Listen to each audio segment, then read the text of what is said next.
Killarney is brought to you by Bosel and associate sponsors. Overcast skies ending a heat wave in Cape Town made an ideal day to go motor racing. First up is the 8-lap for classic touring cars in classes A, E and F, which are already classes decided lap times. 31 cars are going to compete in over 8 laps, the field led by Sarel van der Merwe. He comes out of retirement once a year to drive some very fast V8 cars, and back he comes to Killarney and is reunited with this Fred Phillips Chevy Cam, another classic Sarel. Big difference to the Galaxy. Oh yes, you can see the 10 years that elapsed between the Galaxy and this one. But it's nice being involved in technology as it happened. Galaxy was all power and nothing else, and this is really a very refined racing car. And it's also the era before wings and all that type of thing came in, so I think this was real racing, what you're saying now. That's your kind of car. It's a wonderful motor car, yeah, I enjoy this really. It's a wonderful thing to drive. Easy to drive, but you know, it doesn't go downforce, so you're going to watch it. It steps out quite quickly, but it's a lot more like a rally car.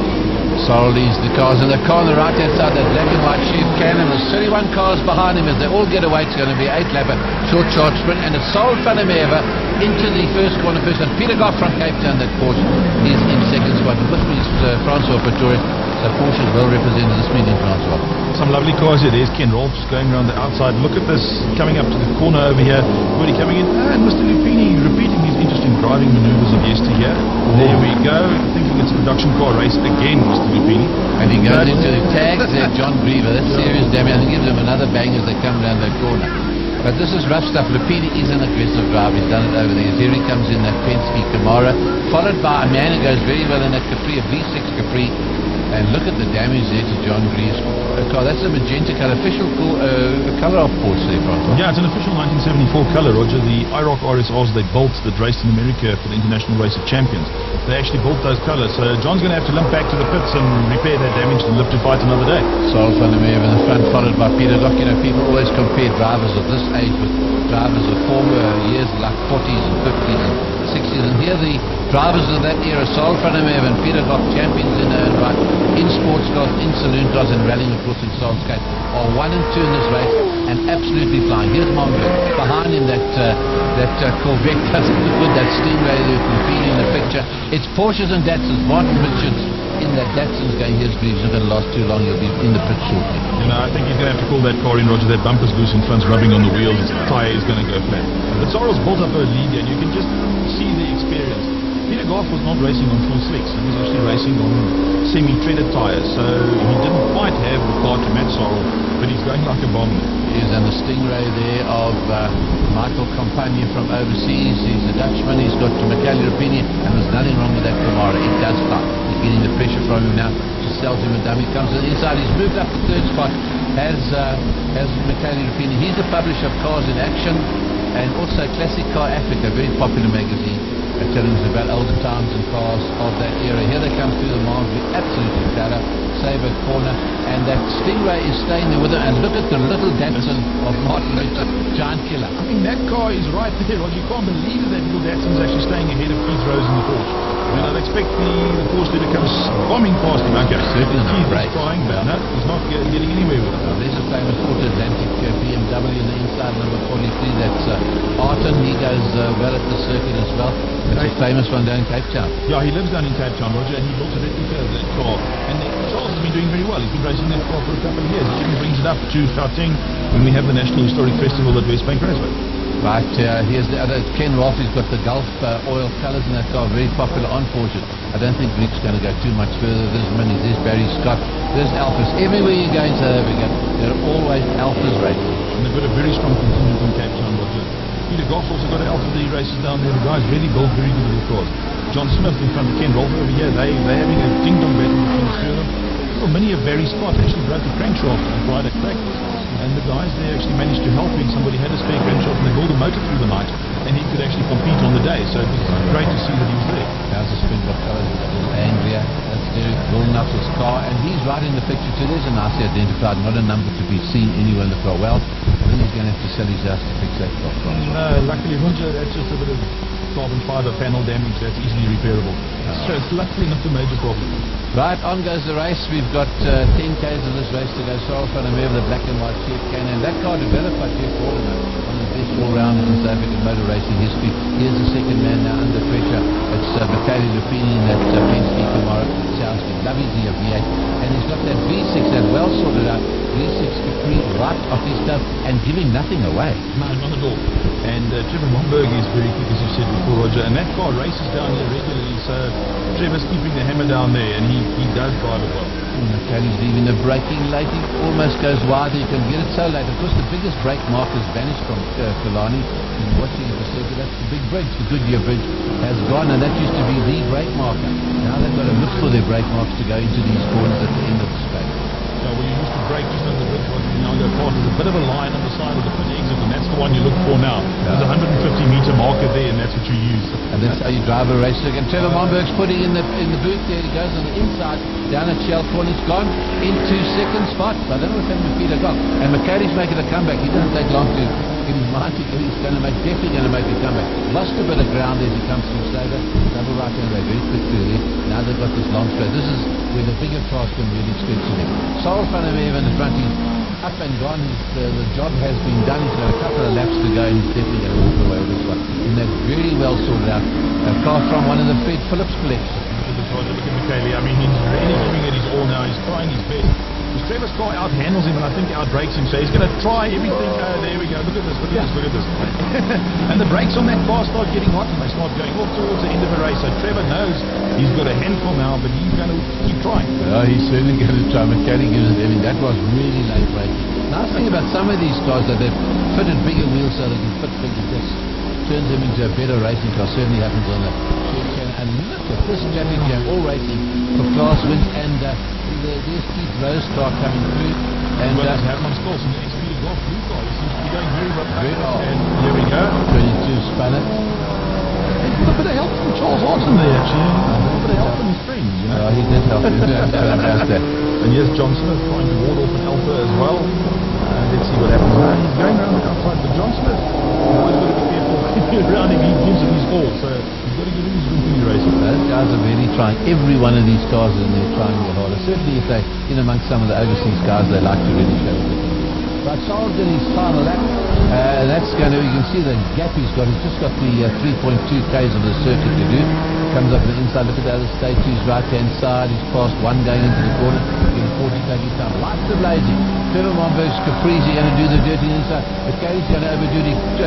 Just defends his line. Oh, man, it's so close. These guys are really enjoying themselves there. Yeah, and they're getting into big slides. It's wonderful to see. Here they come down the back straight, falling to go to the Indies. It actually looks like a curve in the place. It's actually quite straight, I must say. Camera sort of makes it look good, right? But Kelly looks like he's got second place settled. His 44 comes through, and that's Chris Wilkin. His Fortuna. Sorrel takes the flag. 8 laps under the belt. Another win for Sorrel van der Merwe, and he's that popular with the crowd. Van der Merwe is an icon South African motorsport. Where the others will see the lights coming through. Here's the traffic jam. Look at this coming to the line. Who's going to get Ken Lawson next to the wall? And Michele Lupini gets his second spot in the Camaro ahead there of Trevor Momberg. It looks like Ken Rolfe got the better of that little thruster at the back as well. So a very good drive there by Ken Rolfe. He's always in the action, Kenny's the horseman. So Sorrel gets there, Lupini, Momberg. Herman Strauss, the chicken farmer from Cape Town in the Porsche. Of course, Michael Campani from overseas. But then it's Keith Rhodes. And in 10th spot, a very good drive there by Ken Rolfe. You're doing well at the start there, John, and then what happened? Well, what happened is that Peter Goff got the jump on me. I started second, and he got ahead of me at turn 1. Then I pulled in behind Peter just to settle in. Got to turn 2, and I was taking turn 2, and Michele came in, and we had a coming together on the inside of turn 2, so I spun around. A bit of a pity, because I was looking forward to a good dice after last year with Sorrel van der Merwe. The man who's done all the winning in the historic single-seater class is Alan Bowley, and he's just unbeatable. Well, yes, I mean, it's very rewarding to be back in South Africa, and I had hoped that one or two of the twin-can engine LDSs would be here in force. So sadly, the main opposition in Springbok blew the engine. It is back here today, but it's not being quite as competitive as I'd hoped. Yeah, I must say that, Alan, you make it look very easy. You just get the pedal around, have one or two people in front of you, and as the day comes out, you're way ahead of them. Well, it could be very, very easy to get caught out by an extremely well-driven junior. We have a difference in weight, of course. My car is built to Formula 1 weight, so that I'm carrying 70 kilos more.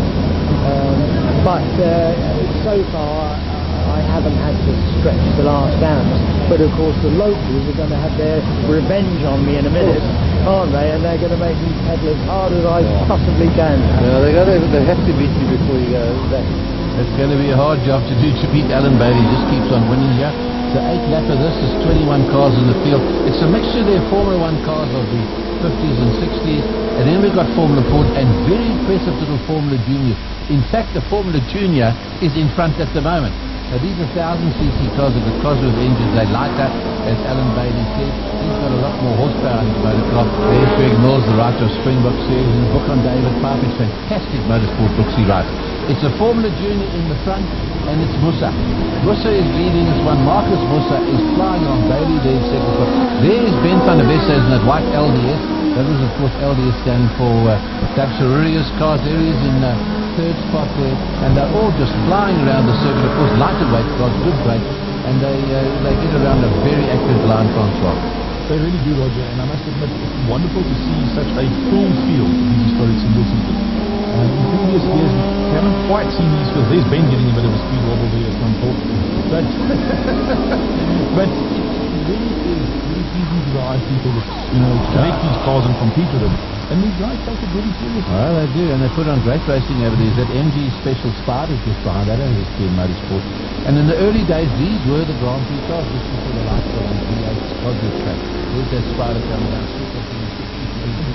So here comes the horde. Well, Roger, you've got to make sure these guys are acting. The last thing you want to see with these cars and their value is an accident. You don't want to get into these cars. The guys race them hard, fun, it's gentleman racing. Bailey shows what Woodco's got behind him. He's a tiny wee fellow, so comfortably tucked into the car. There's the Formula Junior that was brought into, or was made to attract a lot of people to racing, and you can see just the effect of it. There's another one just behind us, John Truslove, ahead there. There he comes into view now with the Ben van der Westhuizen. So Bailey's one in the front. I think it's all over Barber County, but they're still there to make the mistakes. And the interesting thing is Alan Grant in his photo, which you can just see out the front, he doesn't necessarily take that to be a single seater, but it's also one of the South African built cars that you see that comes out regularly to this event, and they have so much history.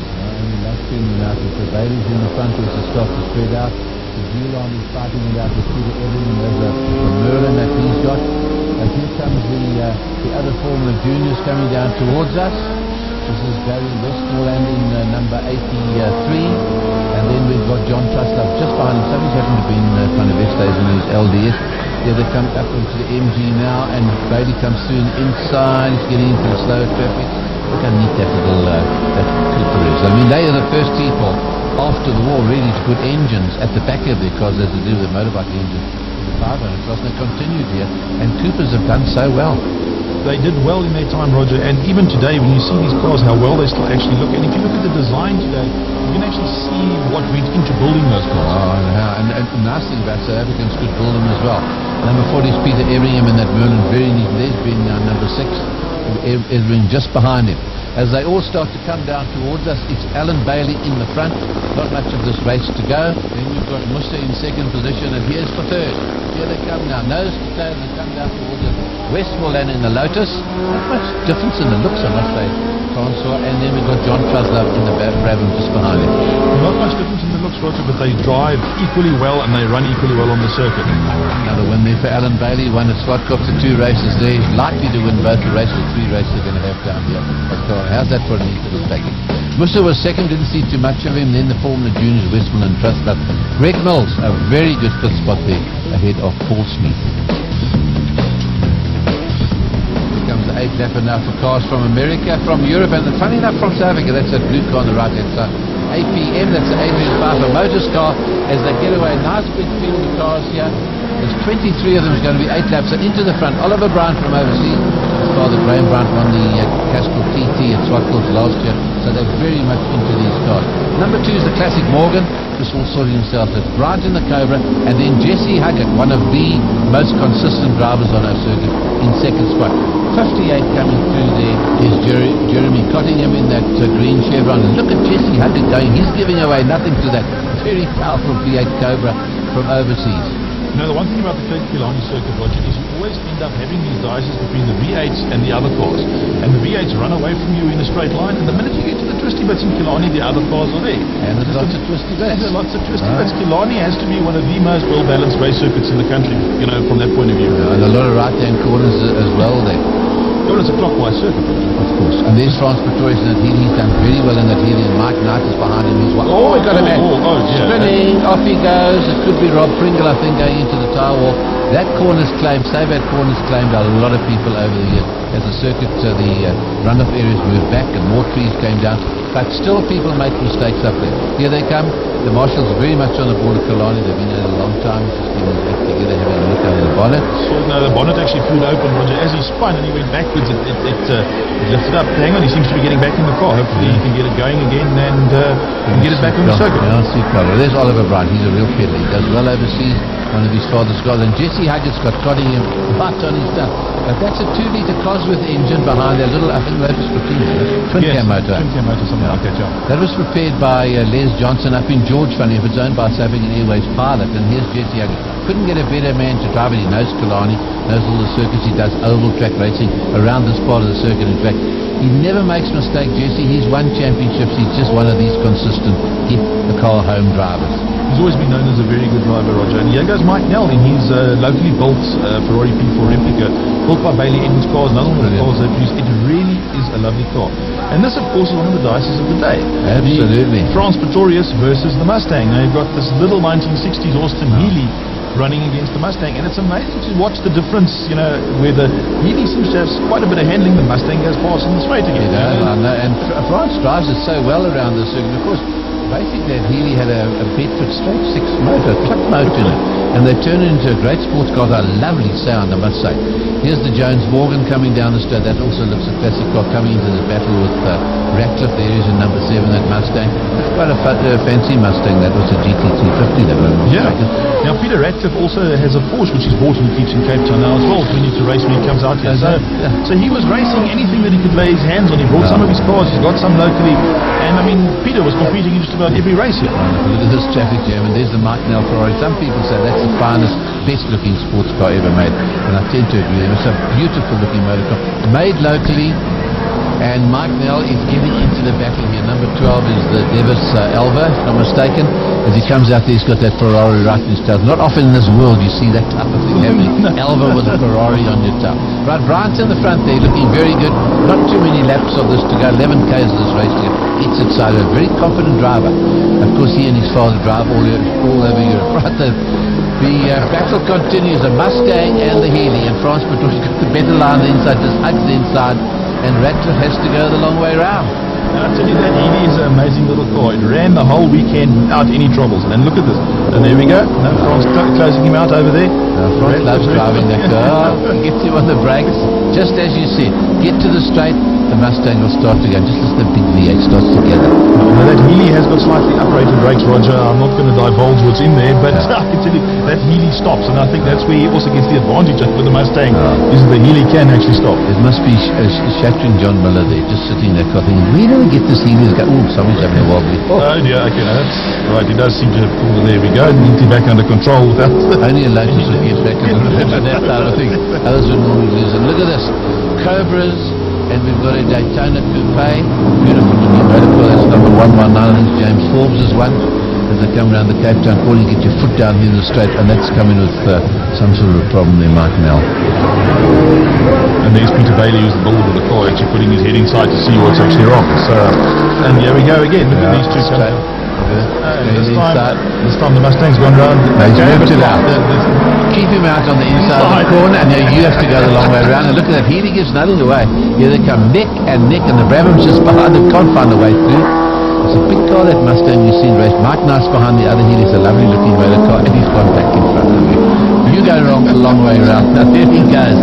France is having a great race, most enjoyable racing this.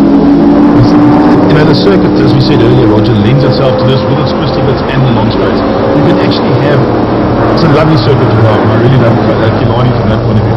But the other Helium Mike Knights as well, you can see the quality of these cars. You can't believe that you've got these older cars that are still running like this, and they run competitively with some of the new machinery. And Brian takes the flag, and a very good win. The debut win there for Jesse Huggett in that APM. Adrian and Buck were very happy about that, and he used to race that before also in Grand Prix. So Brian takes it ahead of Huggett, Cottingham, Corder, Forbes, and Craig Jones in the Morgan. Well done, Oliver. Nice win for you. Yeah, thank you. Yeah, it was really, really good.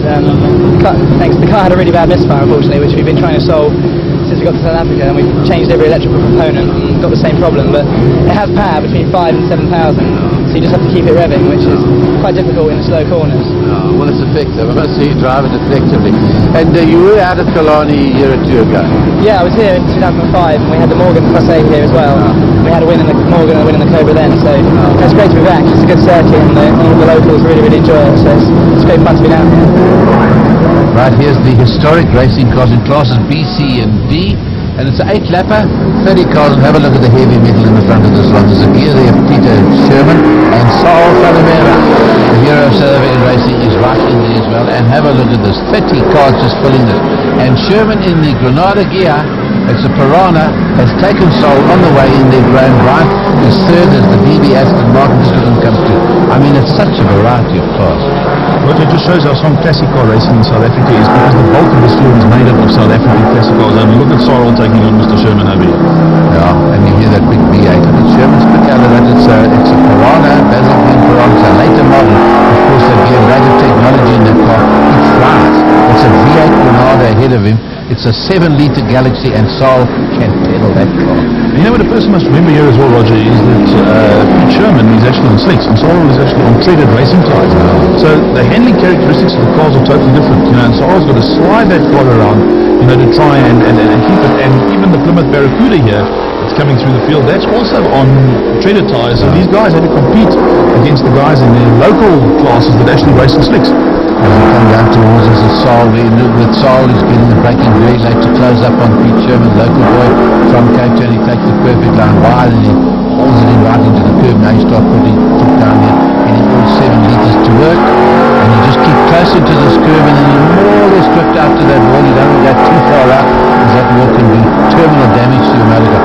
And Saul's Galaxy is absolutely flying along. Here it comes, where they're going to brake. Onto the brakes down into the new West Bank corners, they call him. Saul just manhandles. And I see, Francois, you moved up to 4th in your Porsche. Yeah, I know, it was quite interesting racing against these guys, Roger. It was the old story. You're a bit quicker on the twisty bits, but on the straight, these V8s just run away from you, and it's really the most interesting racing you can have. It's wonderful stuff. Here comes Brian now with Francois just behind number 21. That, what colour do you call that? That is Gulf Orange. Gulf Orange. Right. Okay, and Josh Broom there. There's a giant killing Escort. Have a look at that now. That is hot. Behind him you've got the Sirocco of Paul Ammon, and he's right in there. Sirocco, some of the people say, very cheap to race actually, but boy, they're effective. They're very nice cars to race. I mean, it's effectively a Golf 1 shell, Roger, so you can build a very, very nice race car out of that. And we've got Capris and Minis, and the Alphas. There's number 1 is Keith Andrews' father. Chris Andrews was a famous racer down the Cape in former years, and Chris is keeping the name up. As they fly through, there's nothing wrong with the Alphas. Their road holding managers built into those motorcars and a Fiat behind, and then a Dunson Capri. Boy, just look at that varied field.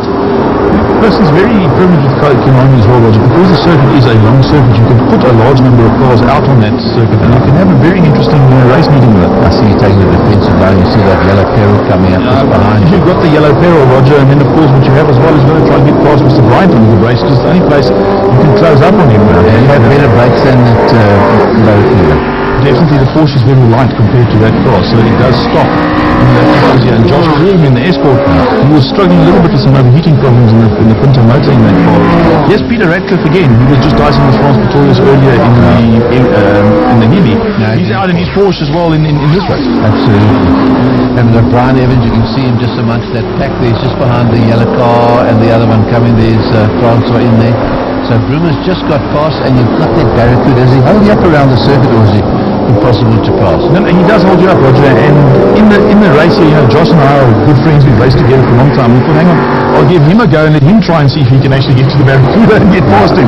And then maybe hold him up and I can come back at it.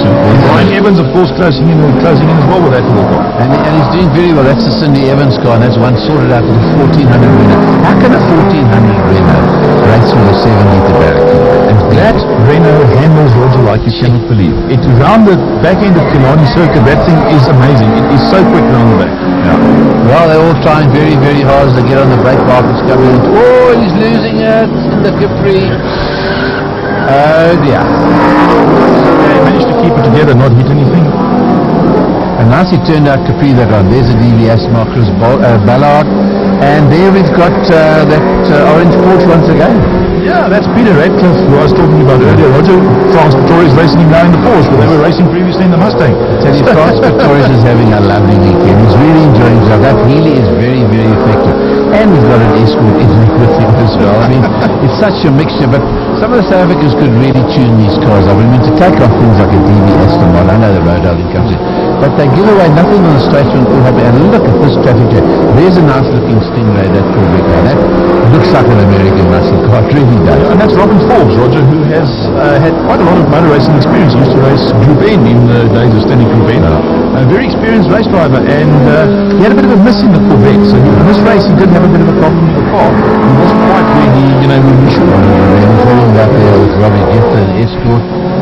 So it's all good stuff there. France Pretorius is just a giant killing act in that healy. He's getting in amongst everybody and having a lovely time. I mean, Carl Bossoff in the escort is also right there. I mean, he's staying with the Porsche and with France. And here comes the Piranha, Mr. Sherman, and he's going to take the flag. And that's a surprise for everyone. Charles second is just on 2 seconds behind him. And in first spot we've got Josh Groom. And there you are, in fourth. A very good drive there, Francois. Yeah, thanks, Roger. No, it was a very interesting weekend. So Francois gets his fourth spot there behind, ahead of Brian Evans and Paul Ammon in the Sirocco, with Derek Truscott seventh in his Sirocco.